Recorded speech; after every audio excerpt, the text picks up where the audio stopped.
Libro segundo de Reyes, capítulo 7, versículo 3, había a la entrada de la puerta 4 hombres leprosos, los cuales dijeron el uno al otro: ¿para qué estamos aquí hasta que muramos?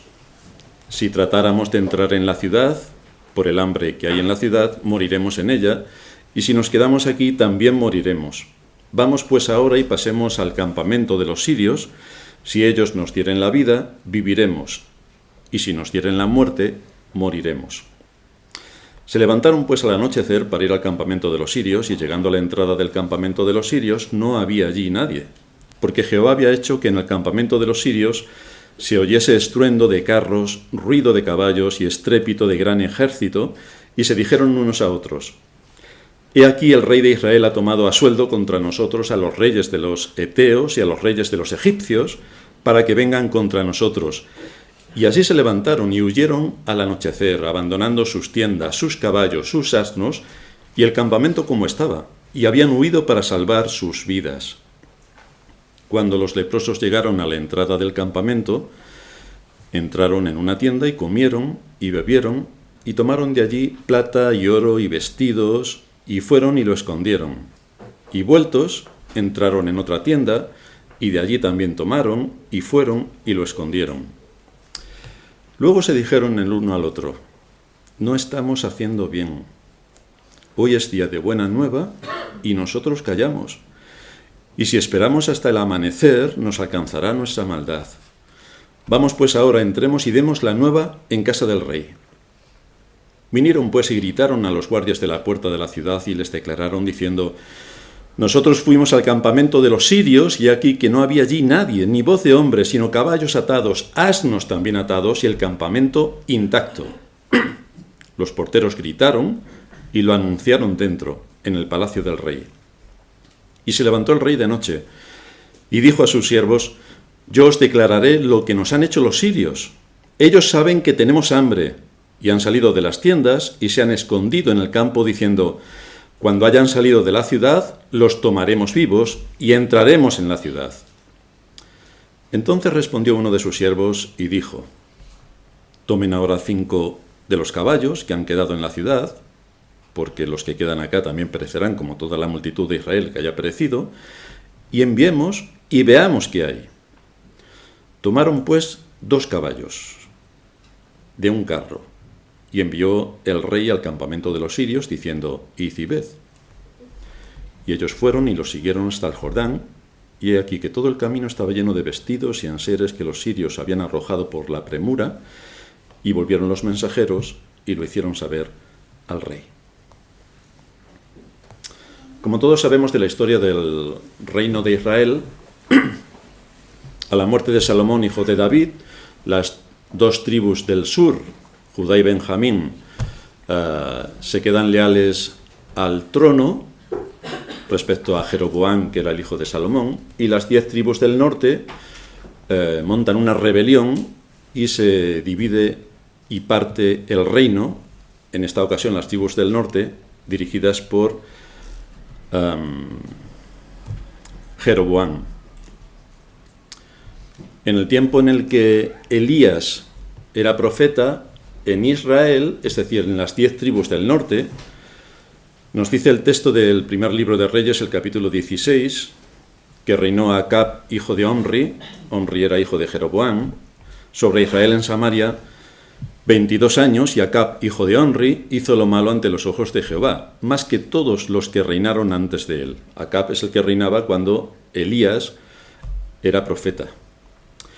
Porque le fue cosa ligera a Acab andar en los pecados de Jeroboam, hijo de Nabat, y tomó por mujer a Jezabel, hija de Baal, rey de los sidonios, y fue y sirvió a Baal y lo adoró. Así que fue Jezabel quien introdujo todo el culto idolátrico en la nación de Israel, en las 10 tribus rebeldes del norte. En la época de Eliseo, es el hijo de Jezabel quien está reinando sobre Israel, las 10 tribus a la que hacía mención. Y por la introducción que hizo Jezabel de todo lo que tuvo que ver con la idolatría, pues nos encontramos que todas las tribus empezaron a practicar la idolatría de Baal. ¿Y quién era este Baal? Realmente era un ídolo que era adorado por distintos pueblos antiguos. Se le atribuían dos particularidades sumamente curiosas. O era extremadamente bondadoso y permisivo, como hoy es la sociedad en la que vivimos, pero por otra parte era extraordinariamente cruel. De manera que cuando iban a la batalla, los soldados que pertenecían a este régimen idolátrico no solamente mataban al enemigo, sino que lo mataban después de descuartizarlos y hacer todo tipo de saña para producir el mayor daño antes de que se murieran. Una delicadeza extraordinaria para aplicar al prójimo. En tiempos de dificultades, de sequía o para solventar algún problema, este dios era adorado mediante sacrificios humanos. Así se adoraba. El primogénito de la familia en cuestión era quemado vivo.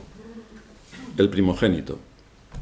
Esta es la aplicación práctica que se desprende de la conducta del rey de Israel y que lamentablemente copiaron también los reyes de Judá. No quedaron exentos de toda esta idolatría y de las implicaciones a las que le llevó la idolatría, porque no se trata solamente de adorar un dios ajeno, un dios falso, es que esto lleva consecuencias. Así el libro segundo de Reyes, en el capítulo 16, versículo 3, nos habla, antes anduvo, está refiriéndose a Acaz, rey de Judá, antes anduvo en el camino de los reyes de Israel, es decir, copió lo que en Israel se estaba haciendo. Y aún hizo pasar por fuego a su hijo según las prácticas abominables de las naciones que Jehová echó de delante de los hijos de Israel. Así que dentro del territorio de Judá, que tenían Jerusalén como capital, que tenían los 10 mandamientos, tenían el Pentateuco y tenían toda la ley de Dios, tanto la moral como la ceremonial, así como la civil, sucumbieron al impacto de la cultura idolátrica, sucumbieron. Y lo mismo ocurrió con otro de los reyes de Judá, Manasés. En el libro segundo de Reyes, capítulo 21, versículo 6, nos dice que pasó a su hijo por fuego y se dio a observar los tiempos, y fue agorero, e instituyó encantadores y adivinos, multiplicando así el hacer lo malo ante los ojos de Jehová, para provocarlo a ira. Hoy que somos tan libres y liberales y todo está bien, pues vemos ahí un montón de gente que sigue a los agoreros, sigue el horóscopo, sigue en qué signo zodiacal has nacido y sigue todo tipo de patrañas de esta índole. Y sobre todo consultar a los muertos, la Ouija. ¡Guau! Esto es fantástico. El asunto es que este era un pueblo que decía ser hijo de Dios. Esto es lo chocante. Y en vez de que identificaran la perversión que socialmente les estaba siendo impuesta, en vez de prestar atención a la palabra de Dios, que el Pentateuco tiene desarrollado absolutamente todo esto, aceptaron todo tipo de engaño proveniente de la moda social de la época en la que les tocó vivir. Todo lo asumieron. Así que hoy nos tenemos que preguntar, porque no somos muy diferentes a los israelitas, nos creemos que en el siglo XXI somos muy inteligentes.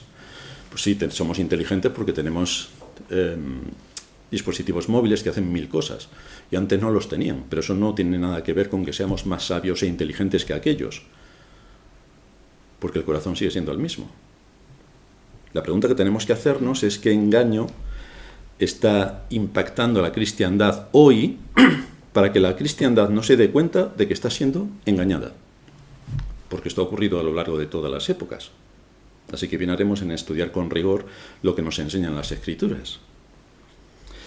Esto se desprende porque, en especial dentro de la cristiandad, es un mal general, pero la cristiandad tiene las Escrituras. Y resulta que teniendo las Escrituras y toda la revelación de Dios, en la cristiandad hay un gran problema con el discernimiento. Es decir, escuchamos la palabra, pero no sabemos cómo se aplica. Y esto que los sermones tienen una gran parte aplicativa. Pues no. La defensa sustancial que hace el creyente en general es que en mi caso no se aplica. Con lo cual, si en tu caso no se aplica, ni en el del otro, ni en el del otro, no se aplica en ninguno. Por lo tanto, estamos perdiendo el tiempo. En cada localidad de Israel, el nombre de Baal se adaptaba a las condiciones particulares de sus habitantes. Y así se imponía su adoración casi de forma natural, porque ¿qué es lo que tú deseas? Pues el Dios se adapta a lo que tú quieres. No sé si esto os suena de la cristiandad. ¿Cuál es el Dios que quiere la cristiandad? Pues es el que tienes. Tú te haces tu Dios a tu medida. No es que Dios creó al hombre a su imagen y semejanza, no. Es que el hombre crea a su Dios a su imagen y semejanza. Este es el problema, y este es el problema que tenían en aquel siglo. Es un hecho denunciado por el profeta Jeremías cuando dice en el capítulo 11, versículo 13 de su libro: porque según el número de tus ciudades fueron tus dioses, oh Judá. Pero si todos adoraban al Dios vivo y verdadero, porque ellos eran creyentes, pero la realidad era que no. Según el número de tus ciudades fueron tus dioses, oh Judá, y según el número de tus calles, oh Jerusalén, pusiste los altares de ignominia, altares para ofrecer incienso a Baal. Es que siglos después seguían igual, seguían exactamente igual, adorando a Baal. De ahí el terrible castigo que azotaría a Israel más adelante con la deportación a Babilonia y que Dios rayera de la faz de la tierra a las 10 tribus del norte. El aviso sobre lo que iba a acontecer es claramente visible a través de los profetas. Jeremías capítulo 23, versículo 29, vendrán los caldeos que atacarán esta ciudad. Esto es para los que piensan, bueno, podemos provocar a Dios a ira y hacer lo que nos dé la gana, porque al final Dios, en fin. En mi caso no se aplica, por lo tanto, podemos salirnos con la nuestra. Vendrán los caldeos, esto es lo que pensaban los israelitas también, vendrán los caldeos que atacarán esta ciudad y la pondrán a fuego y la quemarán. Asimismo las casas sobre cuyas azoteas ofrecieron incienso a Baal y derramaron libaciones a dioses ajenos para provocarme a ira. ¿Es esto lo que queréis? ¿Es provocarme a ira? ¿Es no seguir mis mandamientos? ¿Es no someteros a mi palabra? Pues vais a tener exactamente el fruto de vuestro pecado. Y así quedarán arrasados por completo.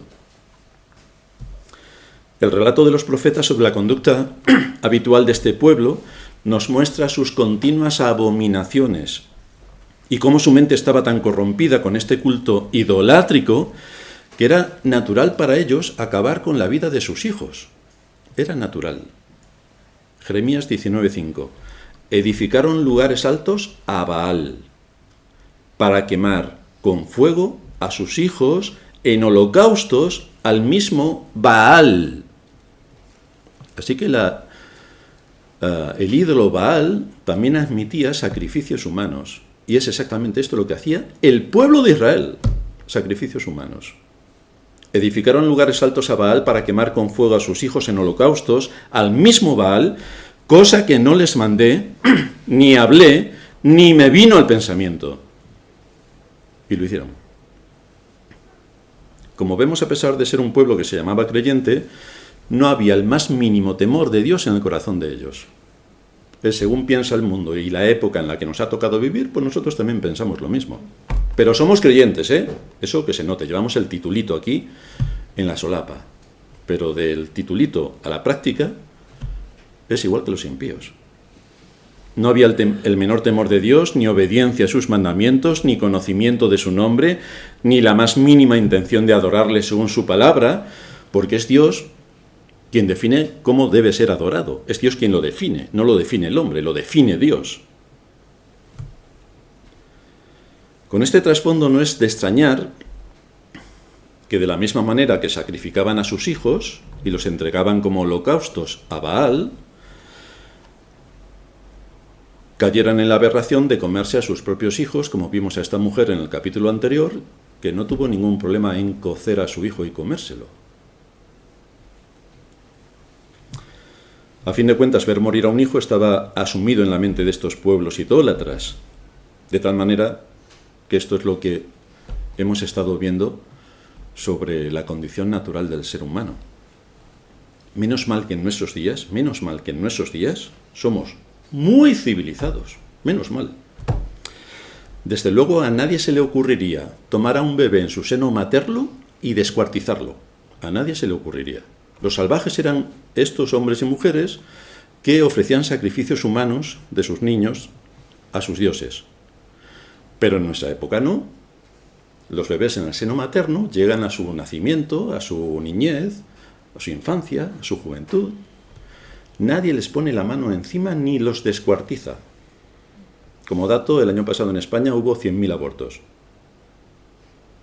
Para empezar. Así que aquí no nos parecemos en nada a estos salvajes israelitas. Tampoco podemos negar que se legisla de acuerdo a la eutanasia, para que los mayores no sufran. Claro que sí. O como te despistes, si entres despistado en un hospital teniendo más de cierta edad, lo mismo se ha muerto de casualidad, como suele ocurrir siempre. Vaya, qué pena más grande. Es decir, la vida y la libertad están garantizadas por el mundo en el que vivimos, como todo el mundo sabe.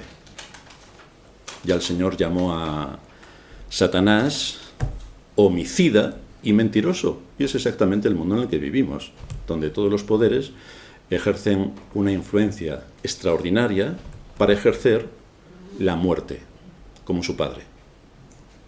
Pero esto los cristianos ni nos damos cuenta. Hombre, aquí vivimos en el mejor de los mundos, bendecidos por todo tipo de cosas, y siempre recordar que el poder político está a nuestro favor, y lucha a nuestro favor para abrirnos las puertas de todo lo que podamos necesitar, incluso en el cementerio.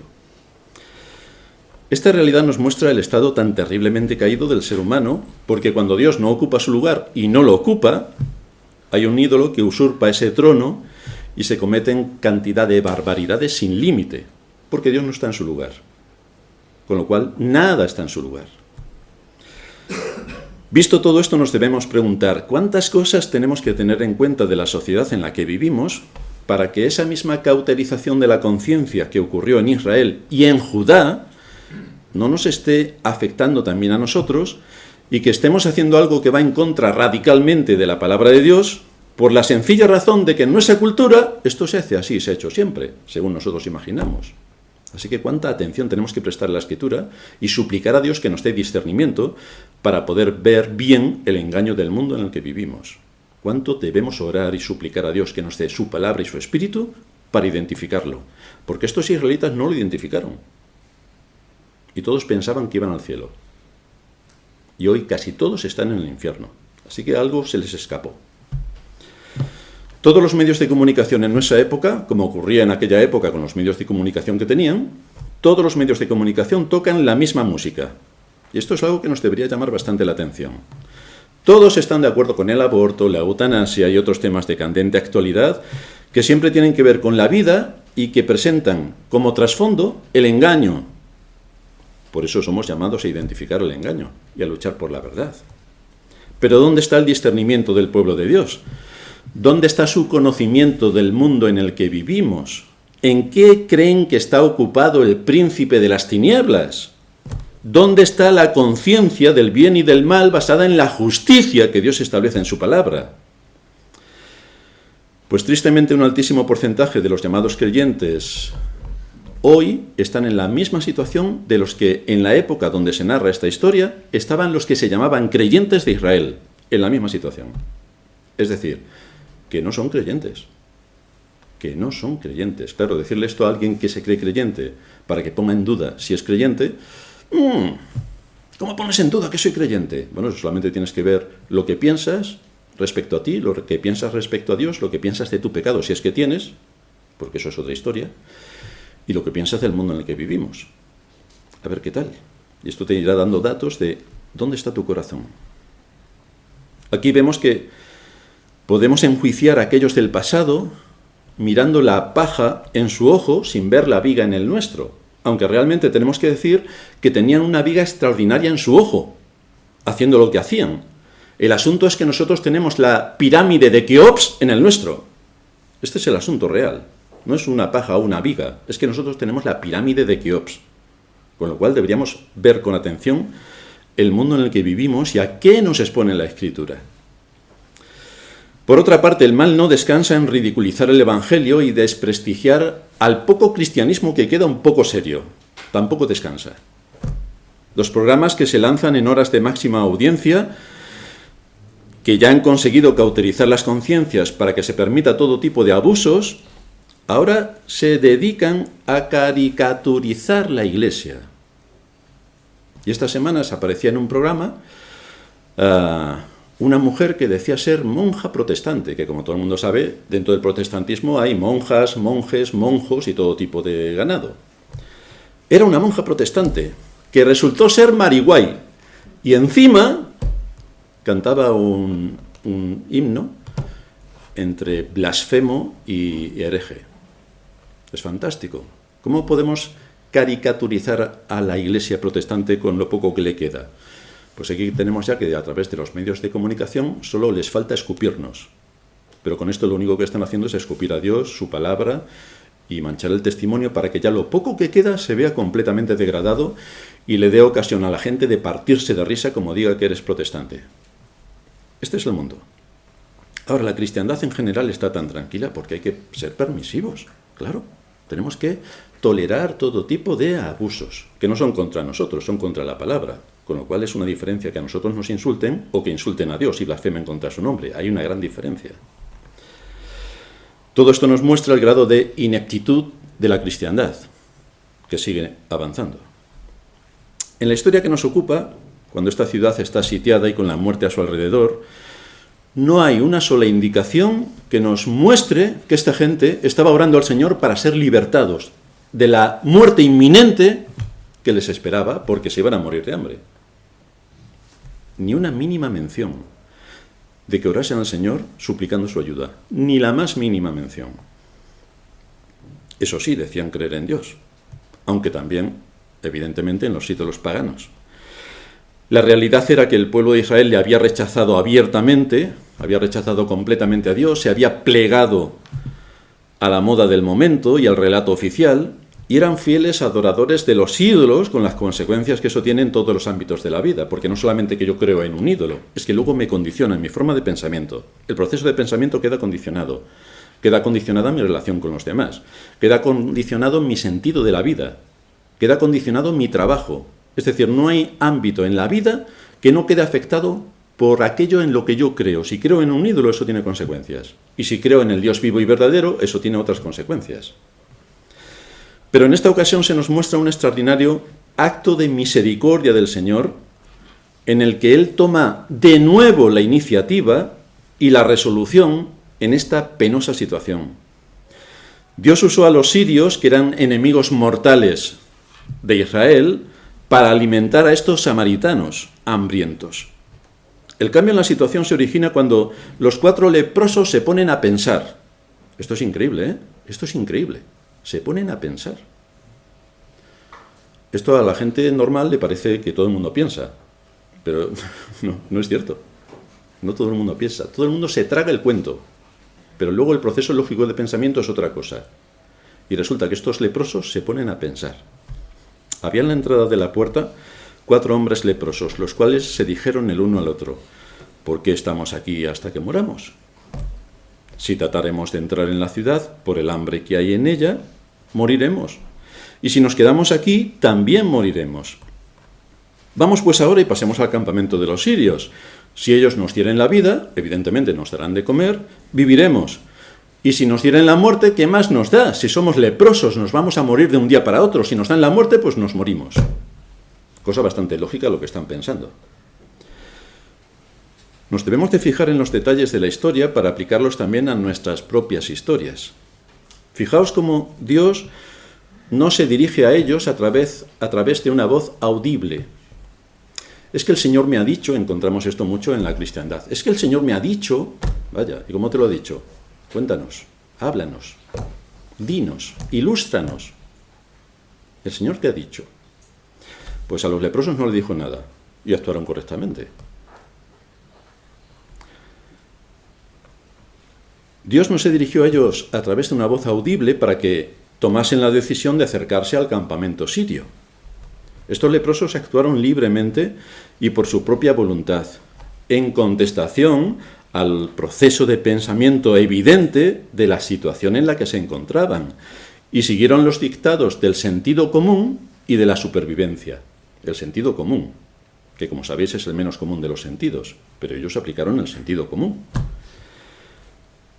Pero haciendo todo esto, lo único que cumplieron fue la voluntad soberana de Dios. Es decir, que ellos actuaron libremente para tomar sus decisiones de acuerdo a su proceso de pensamiento lógico, y con esto cumplieron la voluntad de Dios. De manera que sobresale una vez más cómo Dios usa causas secundarias, que en muchos casos son el pecado del hombre, para cumplir sus propósitos eternos a través de la providencia, Porque cuando Dios habla, todo lo que dice se cumple. No como nosotros que decimos, mañana nos vemos. Bueno, mañana nos vemos, depende de 1000 cosas. Pero cuando Dios dice esto es lo que va a ocurrir, esto exactamente es lo que va a ocurrir. Y aquí lo vemos una vez más. Nada queda fuera de su voluntad. Todo se somete a su plan perfecto a la vez que la voluntad humana actúa según el orden natural de las cosas. Y de esta manera, Dios cumple su voluntad. Dios cumple su voluntad siempre. Cuando los 4 leprosos llegaron al campamento del enemigo, lo encontraron abandonado por una razón que nos detalla el propio texto. Dice el versículo 6, porque Jehová había hecho que en el campamento de los sirios se oyese un estruendo de carros, ruido de caballos y estrépito de gran ejército, y se dijeron unos a otros, he aquí el rey de Israel ha tomado a sueldo contra nosotros a los reyes de los heteos y a los reyes de los egipcios para que vengan contra nosotros. Y así se levantaron y huyeron al anochecer, abandonando sus tiendas, sus caballos, sus asnos y el campamento como estaba, y habían huido para salvar sus vidas. Esto tiene una explicación bastante sencilla. Es evidente que de la misma manera que Dios abrió los ojos del siervo de Eliseo para que viera el gran ejército celestial que había detrás del ejército sirio cuando llegaron a Samaria, y de la misma manera que cerró los ojos del ejército sirio y los dejó ciegos, evidentemente también pudo hacer oír a este ejército sirio el gran terror que les esperaba ante un ejército muy poderoso que se encontraba alrededor de ellos.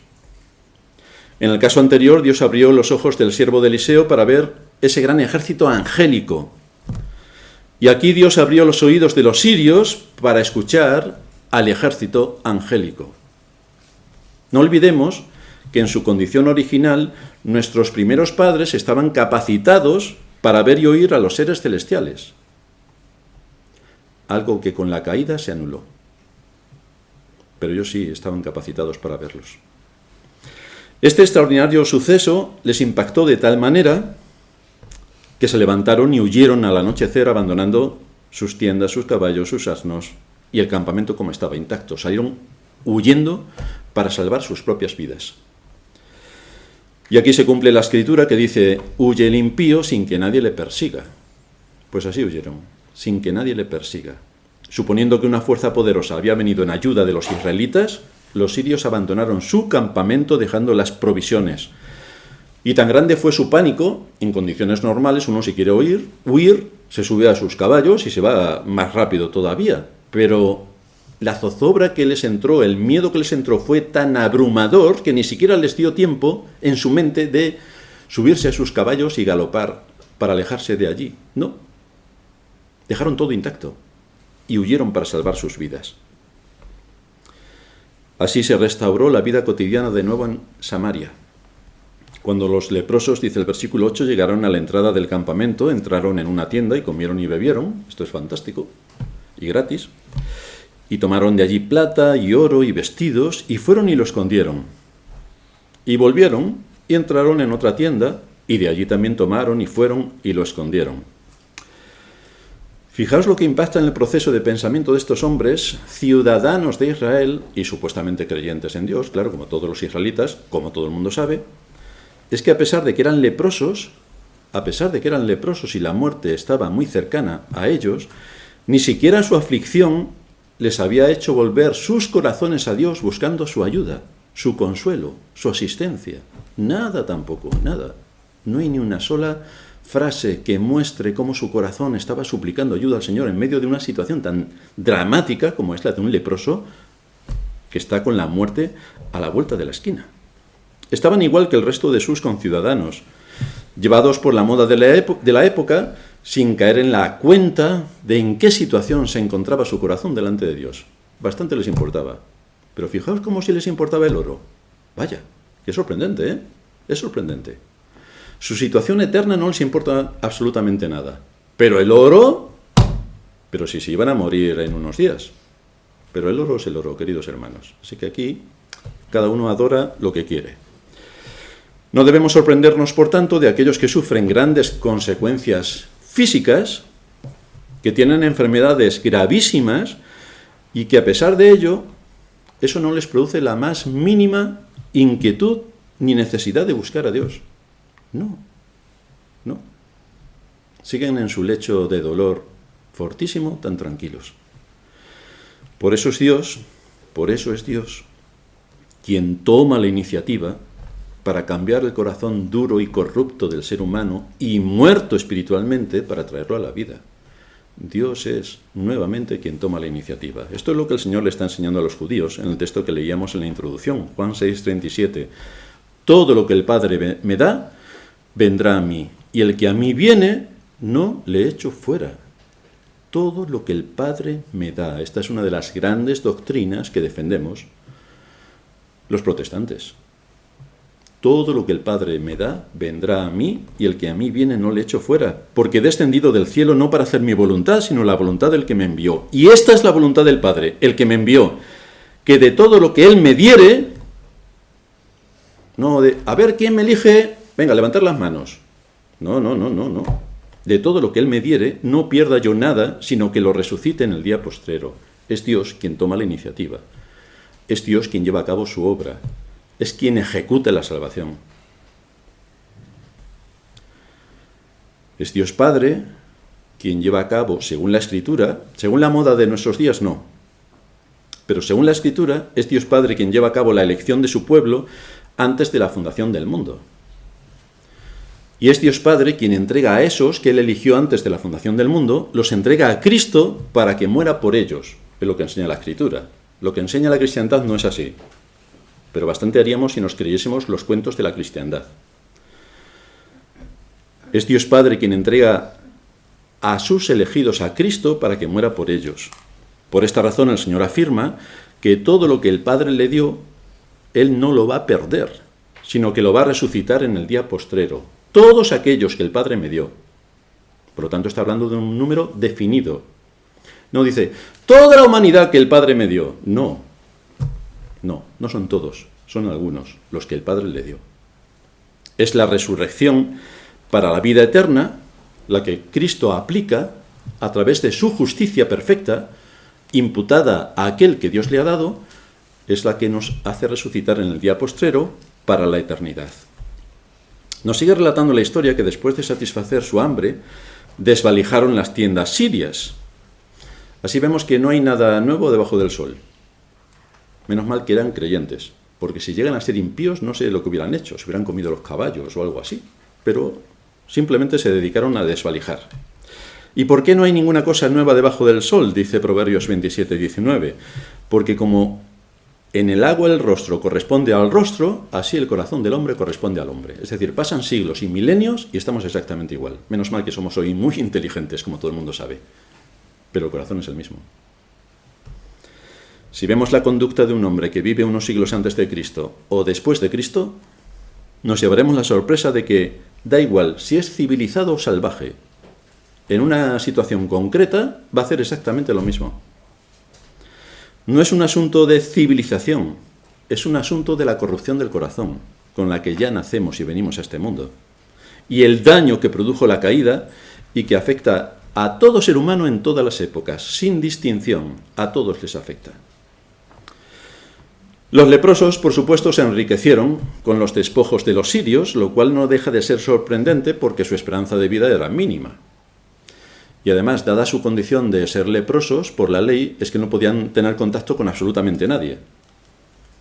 ¿Y para qué querían el oro? Es decir, si a ti te dan 10.000 kilos de oro, te llevan a una isla desierta y estás tú solo, pues fantástico. Pues no sé si se puede comer el oro. Yo creo que en aquel tiempo no se podía. Y no sé si hoy se podría comer, pero vamos, te vas a morir de hambre seguro. Pues aquí vemos lo que había en el corazón de estos hombres. El ser humano tiene constancia de que su vida es corta. Solo tiene que observar a su alrededor y ver cómo continuamente mueren sus semejantes. Esto es un hecho incuestionable.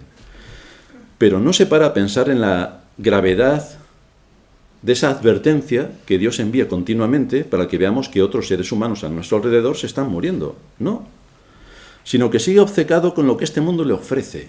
El oro, la diversión, el entretenimiento, el que seas tú. Sí, como seas tú, le llevas claro el que tienes al lado.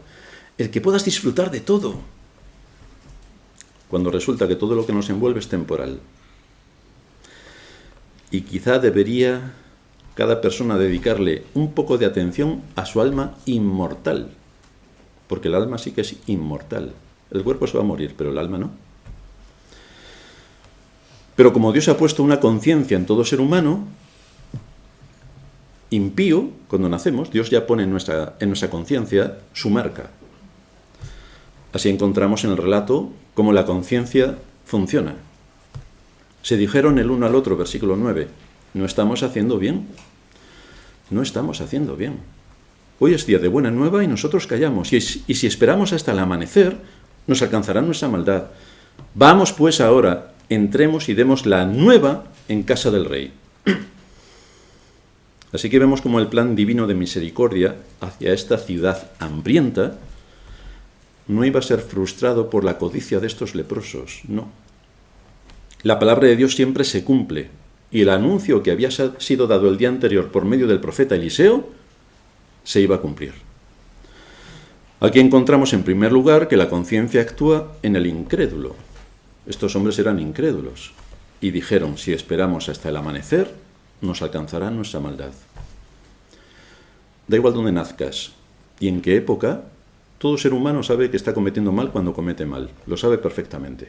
Otra cosa es que no lo quiera reconocer, pero que sabe que está haciendo mal, no le queda ninguna duda.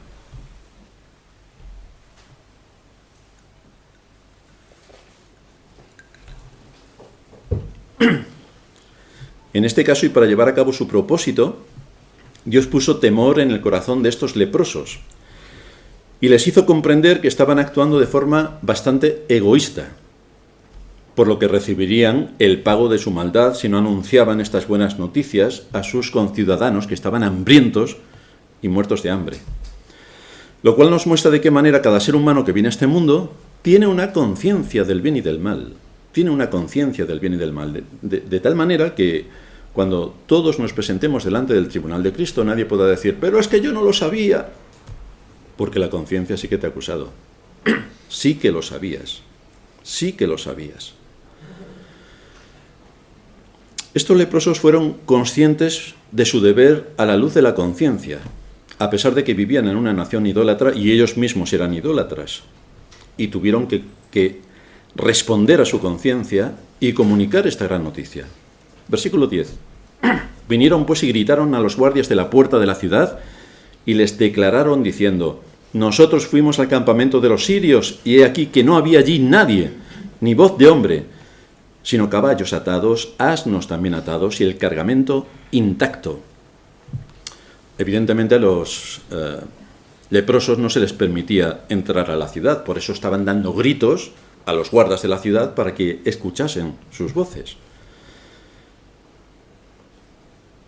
Y los porteros, nos dice el versículo 11, dieron voces y lo declararon dentro, en el palacio del rey.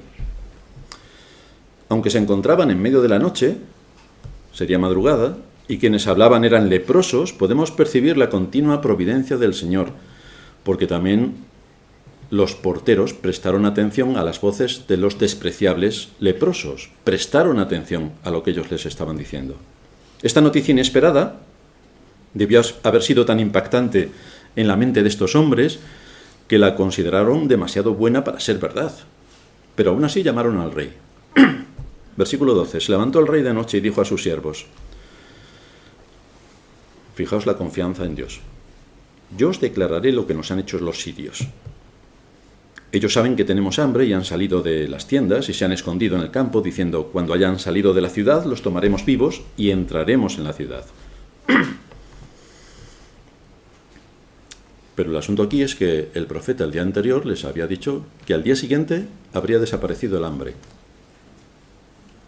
Por lo tanto, esta era la señal de que evidentemente había desaparecido el hambre, porque el campamento de los sirios estaba sin sirios. Por lo tanto, pensando un poco, llegas a esta conclusión. Pero el rey no se lo creyó.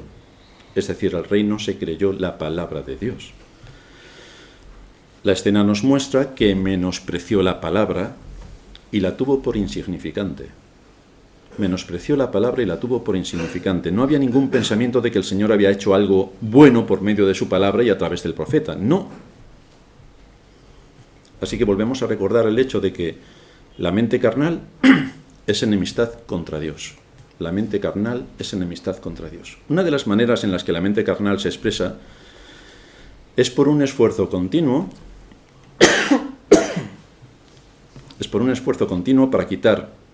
para explicar los trabajos de la providencia y quitar a Dios de su trono.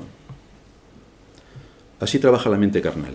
Ya sabéis que las universidades las crearon los protestantes para dar a conocer la inmensa creación, que fuese accesible y que pudiéramos entrar en las entrañas de la creación para conocer la obra de Dios. Este fue el propósito de las universidades. Hoy las universidades se dedican exactamente a lo contrario, para derribar a Dios de su trono de absolutamente cualquier que sea el lugar donde esté. Y esto es lo que vemos en el mundo en el que vivimos en general. Hay un esfuerzo continuo por despojar a Dios de sus obras de la creación. ¿Cómo que Dios es el creador? Hombre, pero todo el mundo sabe que venimos de la mona. Digo de la mona porque aquí somos inclusivos. Si digo del mono, seríamos entonces parciales. Entonces, todo el mundo sabe que venimos de la mona. Sin embargo, en el mundo cristiano, el esfuerzo continuo es despojar a Dios de su obra de la redención. Así que los impíos despojan a Dios de sus obras de la creación y lo que se llaman cristianos, la cristiandad, despojan a Dios de su obra de la redención. ¿Y esto va a quedar impune? Fijaos, para la cristiandad no es Dios quien salva por su sola gracia, dando el don de la fe a quien quiere. Para la cristiandad esto no es así. Esto es lo que enseña la Escritura. Pero la cristiandad no se lo cree. Parece ser que en la práctica todos los seres humanos tienen el don de la fe y luego cada uno, según quiera, se acoge al sacrificio de Cristo o no, porque Cristo, como todo el mundo sabe, murió por todo el mundo. Claro, esto hay que demostrarlo bíblicamente, porque curiosamente la Escritura dice lo contrario, para variar. Si la fe es un don de Dios, es bastante ilógico que todos la puedan ejercer, porque Dios la da a quien quiere, es un don de Dios, que Él reparte a los suyos. Si Cristo murió por todos aquellos que el Padre le dio, es bastante ilógico pensar que Cristo murió por todos y cada uno de los seres humanos. Pero esto no es lo que enseña la Escritura. Cristo dice que murió por aquellos que el Padre le dio, no murió por todos los seres humanos. Si esto fuera así, si Cristo pagó en la cruz el terrible precio de la salvación de todos y cada uno de los seres humanos, ¿por qué no todos y cada uno de los seres humanos se salvan si Cristo ya ha pagado en la cruz ese asunto? Es decir, si tú tienes una gran deuda y llega alguien y te paga la deuda, ¿qué es lo que tiene la justicia contra ti? Absolutamente nada. Entonces, ¿quién te va a condenar si no hay nada contra ti? ¿O es que puedes pagar por la misma deuda 2 veces o 3 o 4? ¿O cómo funciona esto de la justicia? Si el hombre está muerto por causa de la caída, ¿cómo es que él mismo tiene el poder de resucitarse a sí mismo para escuchar la voz de Dios, aceptar la voz de Dios, tener libre albedrío para decir si la acepta o no la acepta, y si no la acepta se vuelve a morir? ¿Esto es lógico? Pues es lo que cree la cristiandad. Extraordinario. El Señor es insistente en dejar claro quién es el que lleva a cabo la salvación de acuerdo a su voluntad, porque hablándole a los judíos, en Juan 6:40, lo dice, y en Juan 6:44 lo repite. Ninguno puede venir a mí si el Padre que me envió no le trajere, y yo le resucitaré en el día postrero. Ninguno puede venir a mí. No es que no quiera, es que no puede. No puede.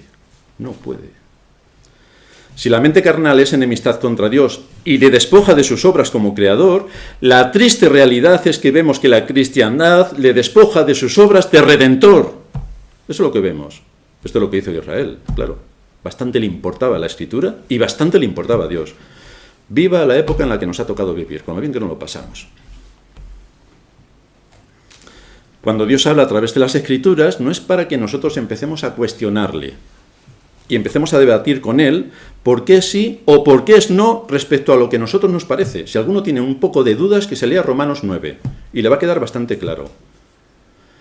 Pero cuando los expositores en las 1000 iglesias que hay en cada región hacen algún estudio de Romanos, si es que lo hacen, el capítulo 9 se lo saltan directamente porque, claro, Es un fusilamiento total. Igual que Efesios 1, igual que muchos textos que hay en las Escrituras. Lo que Dios nos muestra su palabra es que creamos su palabra. No que seamos incrédulos a su palabra, sino que nos creamos su palabra. Una palabra que está fuera de las corrientes de moda que en cada época invaden la historia y que su voluntad se basa en la justicia perfecta y en su voluntad soberana. Es la voluntad soberana de Dios la que rige, no la de los hombres. El escepticismo de este rey solo sirve para mostrar cómo las noticias llevadas por los leprosos se habrían perdido porque no había en el corazón del rey ni del pueblo nada para creer la palabra de Dios. Todo era desprestigiar la palabra de Dios y ser incrédulos a lo que él había dicho. Algo que también ocurre en nuestra época, curiosamente.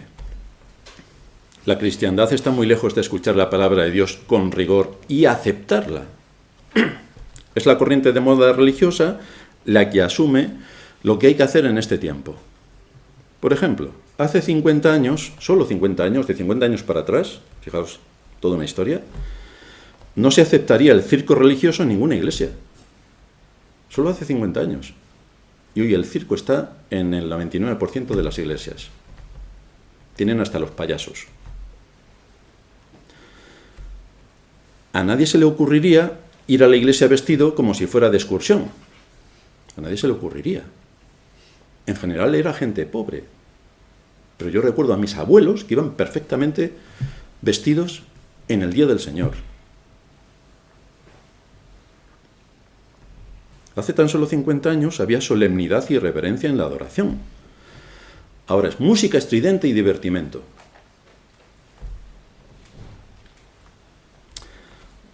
Como no hay predicación profunda de la palabra, las conciencias no son instruidas. Y en vez de tener un pueblo cristiano maduro, tenemos un pueblo cristiano infantil. Fijaos si es infantil que se ponen a cantar coritos que son para los niños de 4 años. O mejor dicho, de 4 añitos. Y vemos a toda la iglesia cantando coritos, pero si eso es de los niños. Es como si vamos a comer y ponemos papillas. Hombre, pero yo prefiero un filete de solomillo, si es posible. Papillas, papillas, papillas.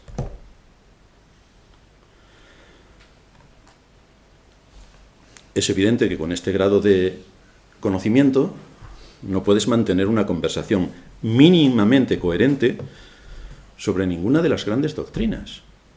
No puedes mantener una conversación, porque el desconocimiento es absoluto. No puedes debatir ni argumentar sobre la palabra, porque rápidamente dicen, pero es que vivimos en el siglo XXI, y lo que dice la Biblia es un poco obsoleto. Pues entonces tira la Biblia a la basura y vete al infierno. Pero no nos molestes. Es que eso era de otra época. Hoy tenemos mujeres pastoras, porque es que vivimos en el siglo XXI. Pero es que la Escritura dice que esto no puede ser. Es que como vivimos en el siglo XXI tenemos que meter música estridente. Pero esto es lo que hacían los paganos sin electricidad. ¿Pero por qué tú te unes al culto pagano? ¿Cuál es la diferencia entre el apóstata e idólatra Israel y la cristiandad de nuestra época? ¿Cuál es la diferencia? Porque solamente cambia la forma, pero el fondo es exactamente el mismo. Es el mismo. ¿Qué diferencia tenemos con el idólatra Israel, que había sucumbido a la moda de su época e ignoraban voluntariamente la palabra, la rechazaban? Sus oídos estaban predispuestos para escuchar a sus ídolos. Nada más, nada más. La palabra de Dios no, sus ídolos. ¿Y hoy? ¿No está metida la idolatría en la cristiandad? ¿Alguno ha mirado a la pared para ver si teníamos ídolos? No, no tenemos ídolos. Los ídolos están aquí. Aquí. Como decía Spurgeon, el corazón es una fábrica de ídolos.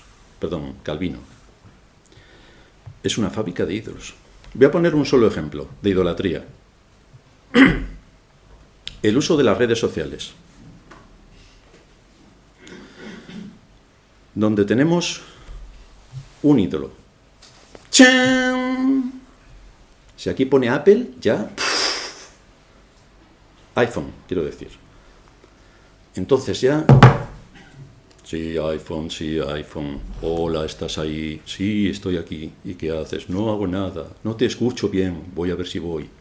Bueno, todo esto es lo que pasa con las redes sociales. Las personas tienen pegado a su mano el teléfono que no lo dejan ni cuando se acuestan. Es que es peor que la idolatría, porque no recuerdo a nadie que se haya acostado con un santo. Quiero decir, de escayola. Con un santo, sí, todas las mujeres creyentes se acuestan con un santo creyente. Pero me refiero a una imagen de escayola, de hierro. Nadie se acuesta con un ídolo. Pero sí que hay muchos que se acuestan con su teléfono, en la mano. No sea que se vaya a ir corriendo el teléfono y se les escape. Si no se tiene algo más que cuidado, lo que entra por ahí cauteriza la conciencia. Crea adicción. Produce ansiedad si no lo tienes. ¡Mi teléfono! Empiezan así, como los perros. Anula los procesos lógicos de pensamiento. Ya no se piensa de una manera lógica y racional, porque ya está muy condicionado a la maraña. Contamina el alma apartándola de Dios completamente. A la persona que está en esta situación la hacen malgastar el tiempo de una manera desorbitada que le impide cumplir con su deber. Es que no he tenido tiempo. Claro, he estado 800 horas, que el dedo ya se le ha puesto grande de tanto usarlo. Ya no puede cumplir con su deber, porque es que está ocupado en su idolatría. Está de rodillas ante su idolatría. Está dedicando todo su tiempo a la idolatría. ¿Y las responsabilidades, quién las cumple? ¿Quién tiene que hacer lo que hay que hacer? Si los demás que tienen que hacer su deber no lo hacen, ¿lo va a hacer el que está con el dedo ahí? ¿O nos morimos todos de hambre? Yo creo que nos morimos todos de hambre y además leprosos.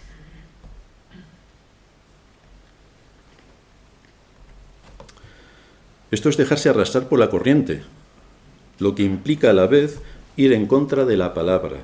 Es despreciar la palabra. Y es pensar que no pasa nada por actuar de esta manera, como Israel. Bienvenidos al mundo idolátrico. Eso es idolatría, pero idolatría atroz, que tiene el cerebro sometido y esclavizado, que tiene sometida la conciencia y que tiene esclavizado el corazón. Idolatría atroz. La sociedad en general tiene ahí un ídolo extraordinario, no les preocupa porque son idólatras. Pero la cristiandad también. La cristiandad también. No estoy diciendo que no se use el teléfono ni alguna de sus aplicaciones, porque lo necesitamos para comunicarnos. Pero una cosa es que lo necesites para comunicarte razonablemente y otra cosa es que tengas adicción y no lo sueltes ni para irte a la cama. Eso es otra cosa. Debemos de comer, claro que sí. Ahora hay un pecado que se llama gula. Entonces, como no dejes de comer todo el día y estés comiendo a todas horas, pues eso es un pecado. Pasa también con beber. Si bebes no un vaso de vino, sino medio litro cada media hora, pues lo mismo, el proceso de pensamiento empieza a fallar. Y con esto pasa exactamente lo mismo, es una adicción. Es igual que una droga. Es exactamente lo mismo. Así de sometido estaba Israel. Y no se querían dar cuenta, no. Pero la evidencia de su perdición era continua, continuamente salen mensajes de que estaban perdidos. La mayor parte de ellos está hoy en el infierno. Así que asegúrate de que al seguir estas modas que desea tu corazón en nuestra época, no vayas a acabar también como Israel, en el infierno. Porque es lo que a tu corazón le gusta. Claro, es que lo que a nuestro corazón le gusta va en contra generalmente de la palabra de Dios. Y por eso tenemos que insistir en dónde están los riesgos del mundo en el que vivimos para alejarnos de ellos lo más posible. De acuerdo con la situación, se nos dice luego, en el versículo 13, que respondió uno de sus siervos y le dijo al rey: tomad ahora 5 de los caballos que han quedado en la ciudad, porque los que quedan acá también perecerán como toda la multitud de Israel que ya ha perecido, y enviemos y veamos qué hay. Es decir, esta es la noticia que tenemos. ¿Vamos a hacer algo con la noticia que tenemos o nos morimos? Vamos a arriesgar una poca cosa, 5 caballos. Luego el rey envía 2, no sea que los otros 3 les pase algo. Pero queda evidente de nuevo cómo los siervos son los que tienen que poner las cosas claras en la mente del rey. Una vez más. Nada podría perderse para verificar aquella situación, salvo los caballos. Así que vamos a arriesgar un poco a ver qué es lo que está ocurriendo. Y ellos fueron, nos dice el versículo 15, y los siguieron hasta el Jordán. Y aquí que todo el camino estaba lleno de vestidos y enseres que los sirios se habían arrojado por la premura, y volvieron los mensajeros y lo hicieron saber al rey. De manera que aquí vemos cómo los hombres pueden mofarse de Dios, los reyes pueden permanecer incrédulos a la palabra de Dios, pero la palabra de Dios se cumple. La palabra de Dios se cumple. Es esa palabra la que anuncia continuamente que hay una salida, porque hay perdón para los pecados. Esta es la buena noticia del Evangelio. Somos idólatras, somos apóstatas, somos seres caídos, pero hay una salida para la situación. Hay una salida para la situación. ¿A qué conclusiones nos lleva todo esto? Algunos aspectos hay que debemos destacar en cuanto a su importancia espiritual de lo que sobresale aquí. Lo primero es que estos samaritanos hambrientos son el vivo reflejo de los pecadores. Ellos no estaban buscando a Dios, no estaban buscando una solución, ni estaban dirigiéndose a Dios para pedir ayuda y sustento y en respuesta a sus oraciones Dios les dio esto. No. Fui hallado por los que no me buscaban, dice la Escritura. Así que cualquiera que diga, hombre, es que yo me estuve buscando a Dios hasta que le encontré. Bueno, si le estuviste buscando es porque Dios ya te había encontrado. Y entonces, naturalmente, vas a buscarle. Pero Dios ya te había encontrado. Aquí encontramos que ellos ni estaban dirigiéndose a Dios para pedir ayuda, ni sustento, ni Dios se pasaba por su imaginación. Todo lo contrario, se habían alejado de sus mandamientos, se habían vuelto a la idolatría. Y vemos así una representación de la condición y posición de los descendientes caídos de Adán. A estos leprosos solamente les esperaba la muerte. Y la condición en la que nacemos por causa de la caída es que solamente nos espera la muerte eterna, la condenación eterna. Esto es lo que nos espera. Pero como decía antes, hay una salida. El Señor, en el texto de Juan que leíamos antes, en el capítulo 6, versículo 45, nos dice, escrito está en los profetas, y serán todos enseñados por Dios. Así que todo aquel que oyó al Padre y aprendió de él, viene a mí. De cierto os digo, el que cree en mí tiene vida eterna.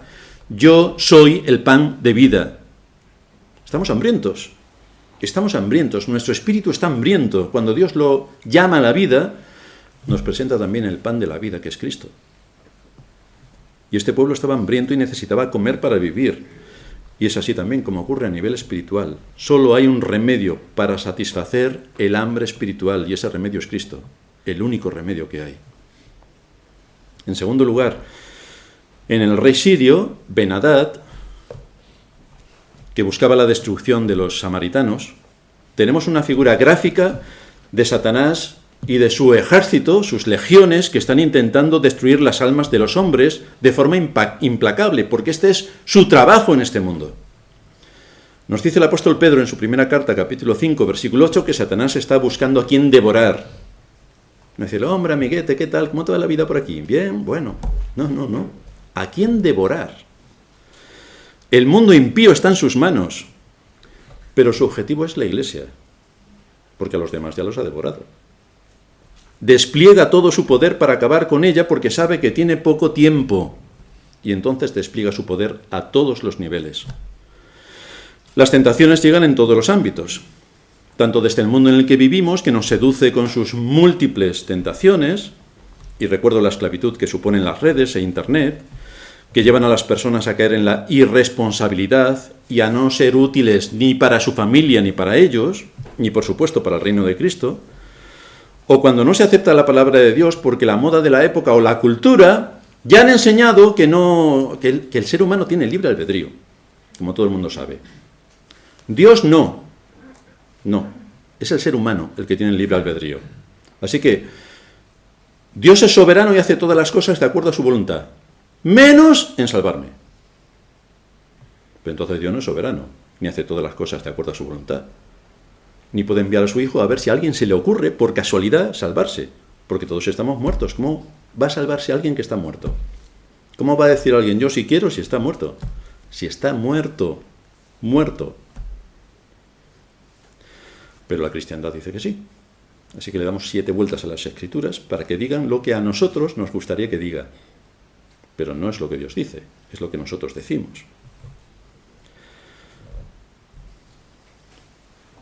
Por lo tanto, cuando no se acepta la palabra de Dios porque la moda de la época o la cultura imponen su aplastante criterio, por el que el corazón es manipulado para caer en las garras del mal, entonces se despoja a Dios de su papel como creador y como redentor. Y Dios es un Dios celoso, que esto no lo va a permitir. En tercer lugar, en la liberación divina de estos israelitas hambrientos encontramos un milagro extraordinario de su misericordia. Y vemos un ejemplo llamativo de la situación en la que se encuentra aquel que ha sido llamado por Dios a la salvación antes de la fundación del mundo. Porque en un momento de su historia Dios se revela a esa persona y la llama por su gracia. La llama por su gracia.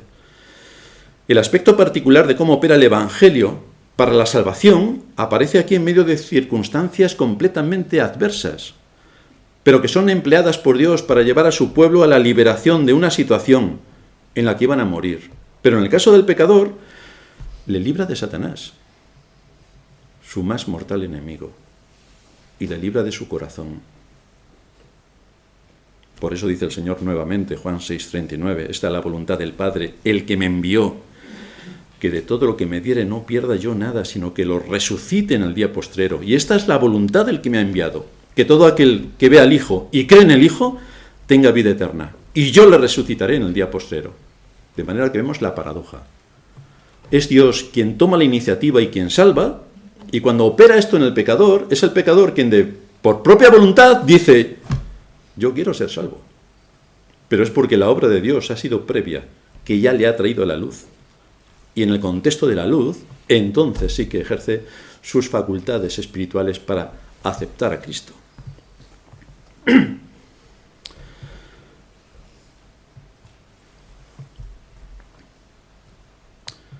El asunto es que en todo este entorno, la conducta determina en quién creemos. Si creemos en los ídolos, tu conducta lo determina. Si creemos en Cristo, tu conducta lo determina. Ahora bien, podemos creer en Cristo y caer. Bienvenidos. Así es. Sigue manteniéndose firme el hecho de que Dios es misericordioso y perdonador. Sigue manteniéndose firme, a pesar de nuestras caídas, a pesar de que tengamos ídolos en el corazón. Se sigue manteniendo firme este principio. Pero este perdón está fundamentado sobre la base del arrepentimiento. Es decir, no puedo tener algo idolátrico que me ocupe mi tiempo, mis deseos, mi atención y absolutamente todo, y decir, bueno, como yo soy creyente voy al cielo. No. No es así como funciona. La salvación no se pierde, pero lo que estás evidenciando es que no tienes la salvación. No es que la hayas perdido, es que no la has tenido. Por eso debes buscar a Cristo.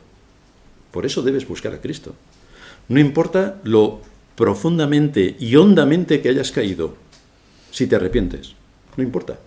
El Señor restaura y perdona. Y te vuelve a traer a su redil o te trae a la vida si antes no eras creyente. Pero el fundamento se basa sobre el arrepentimiento. Por lo cual debes tomarte bastante en serio qué cosas de las que te exhorta la palabra de Dios hoy también están adheridas a tu conducta. Y de qué manera debes cambiar los ídolos de este mundo por el Dios vivo y verdadero, que es el único que debe ser adorado. Y si quieres si quieres saber cómo puedes medir si realmente tienes un ídolo o no, mira cuánto tiempo dedicas, por ejemplo, a las redes y cuánto tiempo dedicas a la meditación, al estudio de la palabra, a la lectura de la palabra y a la oración. Mira, ponlo en una balanza y empieza a contar minutos. Lo mismo aquí son horas y aquí son 30 segundos. Entonces, lo mismo, hay un desequilibrio entre unas cosas y otras que te dicen que eres un idólatra, Y los idólatras no entrarán en el reino de los cielos. No entrarán. Por lo tanto, hoy también Es el día donde Dios nos llama por medio del Evangelio a que tomemos a Cristo como nuestro Salvador, que es quien puede perdonar nuestros pecados, quien nos puede santificar por medio de su Espíritu y quien nos puede ayudar a batallar contra los ídolos que están más que adheridos en nuestro corazón y que tenemos que sacar como sea, con la ayuda de Dios. Vamos a orar. Padre nuestro que estás en los cielos, gracias te damos por exponernos ante esta enseñanza que nuevamente vuelve a tocar nuestras conciencias, al saber cómo operas a través de la providencia, cómo llevas a cabo tu propósito soberano por encima de absolutamente toda voluntad de los hombres, y cómo tu plan perfecto para la salvación de tu pueblo se sigue cumpliendo rigurosamente a lo largo de todos los siglos. Vemos cómo en el trasfondo de todo esto está tu voluntad soberana y tu gloria permanente que se aplica a todos los ámbitos de la sociedad. Aunque este mundo no te quiera escuchar ni reconocer, tú sigues siendo el Dios de la gloria y tú sigues siendo quien cada día del Señor nos expone a tu palabra para que podamos asumirla, para que podamos aplicarla y para que podamos transmitir esta palabra en el mundo en el que nos ha tocado vivir, luchando contra todos los poderes que hay en contra de las Sagradas Escrituras y de los principios que se derivan de ella. Así que te suplicamos que nos des discernimiento, que nos des valor, que nos ayudes a luchar contra la moda de pensamiento de este mundo, que nos guíes para erradicar de nosotros nuestros ídolos y que podamos servirte con sinceridad. Te lo suplicamos en el nombre de Cristo, nuestro Señor. Amén.